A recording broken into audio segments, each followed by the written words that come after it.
یہ جو قرآن میں آتا ہے تجلی ربہ للجبل، رب نے پہاڑ پر اپنی تجلی ظاہر کی، اس کی کیفیت اللہ ہی جانتا ہے۔ علماء کہتے ہیں کہ اللہ اور مخلوق کے درمیان بہت سارے پردے حائل ہیں، جس کی وجہ سے مخلوق اللہ کی زیارت نہیں کر سکتی۔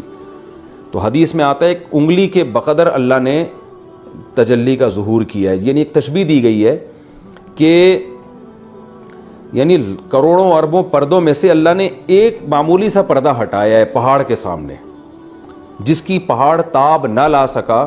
اور حدیث میں آتا ہے کہ اللہ اگر اپنا جو چہرہ ہے نا، اپنی جو ذات ہے، وہ کائنات اور اللہ کے درمیان جو پردے ہیں وہ اگر اللہ ہٹا دیں تو لأحرقت سبحات وجہہ، اللہ کے چہرے کی جو روشنی ہے نا، اور اس کا جو نور ہے، جو اس کا جلال ہے، وہ کائنات کو جھلسا کے ختم کر دے وہ۔ تو یعنی اس کے جمال اتنا ہے کہ اس کی تاب نہ لا سکے یہ کائنات۔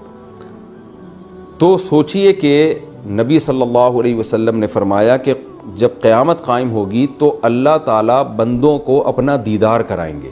اس وقت اللہ آنکھوں میں یہ قوت پیدا کریں گے کہ اللہ کے جمال کا لوگ مشاہدہ کریں۔ ادراک نہیں کر سکتے، ادراک الگ چیز ہے۔ قرآن میں آتا ہے لا تدرکہ الابصار، نگاہیں اللہ کا ادراک نہیں کر سکتی، نہ دنیا میں نہ آخرت میں۔ ادراک کہتے ہیں کسی چیز کی حقیقت تک پہنچ جانا۔ جیسے ہم کہتے ہیں نا ایک آدمی نے ایک چیز کا ادراک کر لیا، اس کو سمجھ میں آ گیا ہے وہ، تو یہ مخلوق کے حق میں تو ممکن ہے کہ آپ کسی چیز کا احاطہ کر لیں۔ اللہ کے لیے ادراک ممکن نہیں ہے، دیکھنا ممکن ہے۔ لوگ دیکھیں گے قیامت کے دن اللہ کو، لیکن اللہ کی پوری حقیقت کا تک پہنچ نہیں پائیں گے، وہ ناممکن ہے، کیونکہ اللہ کی ذات لامحدود، اس کا جمال لامحدود ہے۔ تو اس لیے نظر ضرور ہوگی اس پر، اللہ کی ذات پر نظر ضرور ڈالیں گے لوگ۔ تو حدیث میں آتا ہے کہ اس نظر میں اتنی لذت ہوگی اللہ کے جمال کا جب مشاہدہ کریں گے، حالانکہ وہ پورا مشاہدہ نہیں ہوگا۔ تو آپ صلی اللہ علیہ وسلم نے فرمایا کہ جنت کی تمام نعمتیں اس لذت کے سامنے ہیچ معلوم ہوگی، لوگ بھول جائیں گے ان تمام نعمتوں کو۔ تو اس سے بھی ہمیں پتہ چلتا ہے کہ جس جمال کی تاب پہاڑ نہ لا سکا ہو، اور موسیٰ کلیم اللہ پہاڑ کو دیکھ کے بے ہوش ہوئے موسیٰ علیہ الصلوۃ والسلام، تو وہ جمال کیسا ہوگا۔ اور جب اللہ آخرت میں ہماری آنکھوں میں یہ طاقت دے گا کہ ہم اس جمال کا تھوڑا سا حصہ برداشت کر پائیں، تو وہ جمال کیسا جمال ہوگا۔ تو یہ چیز بھی ایک جنت کی نعمتوں میں سے ایک بہت بڑی نعمت ہے، جس کو تلاش کرنے کے لیے مسلمان کو جنت پر حریص ہونا چاہیے اور ایسے اعمال کرنے چاہیے جس سے ہم آخرت میں اللہ کا دیدار کر سکیں۔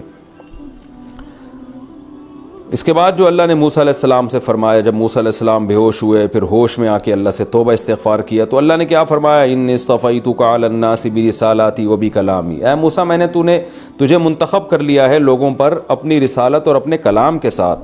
فخذ ما آتیتک وکن من الشاکرین، جو تورات میں جو تجھے میں دے رہا ہوں اس کو مضبوطی سے تھام لے۔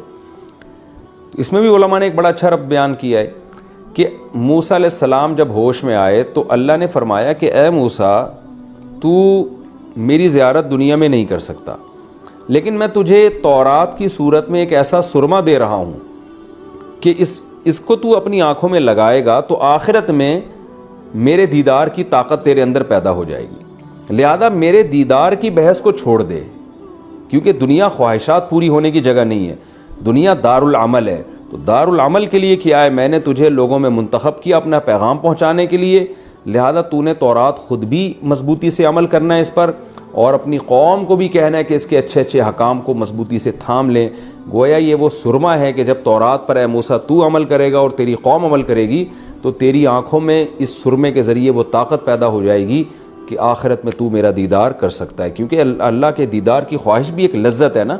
تو یہ لذتیں پوری ہونے کی جگہ جنت ہے، اور یہ جنت ان لوگوں کو ملے گی جو تورات پر مضبوطی سے عمل کرتے ہیں۔